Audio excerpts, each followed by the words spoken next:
বিশ্বকাপে যাবে বাংলাদেশ ক্রিকেট দল, তার জন্য কত শত আয়োজন। বিসিবিতে সারা সকাল ফটো সেশনের পর সংবাদ সম্মেলন, এরপর বসুন্ধরা কিংস এরেনায় পুরো দলের দাওয়াত।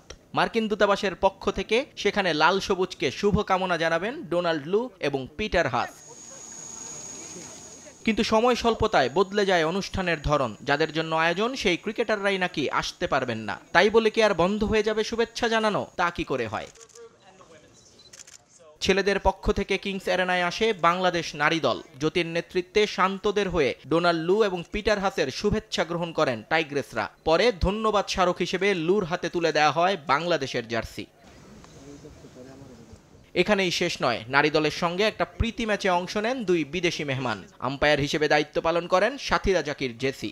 ব্যাট বল হাতে মজার ছলে উপস্থিত সবাইকে আনন্দে মাতিয়ে রাখেন তারা। পরে সংবাদ মাধ্যমের কাছে বাংলাদেশ ক্রিকেট দলকে শুভেচ্ছা বার্তা দেন সফররত মার্কিন সহকারী পররাষ্ট্রমন্ত্রী ডোনাল্ড লু।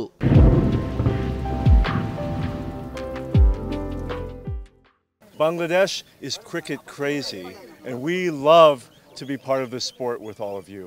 The United States is so happy to be hosting this year's Men's Cricket World Cup. Good luck to the men's national team.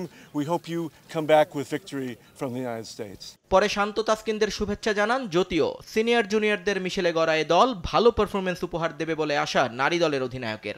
এবার আমাদের জন্য বলবো যে সিনিয়ররা কিছু প্লেয়াররা আছেন যারা ভালো ছন্দে আছেন হয়তোবা, সো আমাদের পক্ষ থেকে সবার টিমের পক্ষ থেকে সবাইকে জানাই শুভেচ্ছা, যেন বাংলাদেশ এবার যেন একটা ভালো T20 ওয়ার্ল্ড কাপ শেষ করে আসতে। এবারের বিশ্ব আসরে জ্যোতির বাজির ঘোড়া টাইগারদের দুই তরুণ তুর্কি, তাওহিদ হৃদয় এবং তানজিদ তামিম। আমার দুটো প্লেয়ারকে অনেক বেশি পছন্দ, আমি বলবো তাদের ব্যাটিংটা অনেক পছন্দ। সেটা তানজিদ তামিম, আপনারা নিজেরাও জানেন ও খুব ভালো ব্যাটিং করে ইয়াং প্লেয়ার হিসেবে, এবং তাওহিদ হৃদয়। নিয়ন মুহাইমিন, সময় সংবাদ, ঢাকা।